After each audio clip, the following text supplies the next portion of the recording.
बहुत उनके साथ मोहब्बत रखते थे और रखते हैं। आपको याद है उन्होंने क्या कहा था? उन्होंने कहा था कि एक वक्त आएगा, तारीख लिखेगी, कि पाकिस्तान ने अमेरिका की मदद से अफगानिस्तान में अमेरिका को शिकस्त दे दी।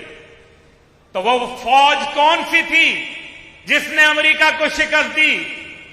क्या गुलाम कौमों को न्यूक्लियर सलाहियत रखने की इजाजत दी जाती है? क्या यह हकीकत नहीं है कि आज आप सानिया सकूते ढाका का इल्जाम भुट्टो को दे दें, अयूब को दे दें, अयूब कह रहा हूं, भुट्टो को दे दें, याहिया को दे दें, या फिर आप शेख मुजीब को दे दें, नुकसान किसका हुआ? पाकिस्तान फौज के खिलाफ नफरतें भर दी गईं मशरकी पाकिस्तान में और मुल्क दो लख्त हो गया। नुकसान इस कौम का हुआ। सिर्फ फैसला करने की घड़ी है और फैसला यह करना है कि आज हक और सच के अंदर और बातिल के साथ मुकाबला करने के लिए हमें इकट्ठे होकर इत्तेहाद की लड़ी में पिरोना होगा, क्योंकि इत्तेहाद भी वो वाहिद ढाल है जो नफाक की कल तलवार को रोक सकती है। आज भी पाकिस्तानी कौम को तफरकाबाजी के अंदर, नफरतों के अंदर झोंक दिया गया है।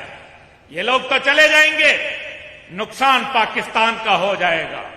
सिर्फ एक हफ्ते में 21 अफराद अफवाज पाकिस्तान के, जिनमें लेफ्टिनेंट कर्नल, मेजर, कप्तान, सिपाही, सूबेदार शहीद हो गए, लेकिन किसी को उसकी यकीन ना आया।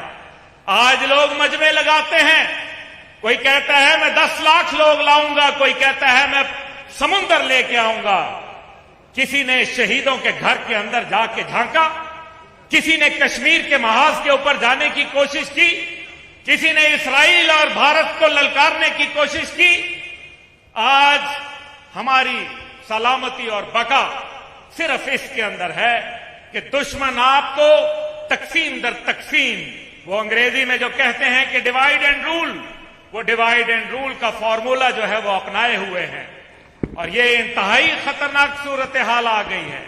पाकिस्तान की मईशत का दिवालिया जानबूझ के किया गया ताकि एक ऐसा वक्त आए, मई के आखिर में ऐसे हालात पैदा कर दिए जाएं कि अफवाज पाकिस्तान को मजबूरन मैदान में आके मामलात जो है वो संभालने पड़े और ऐसी सूरत के हाल के अंदर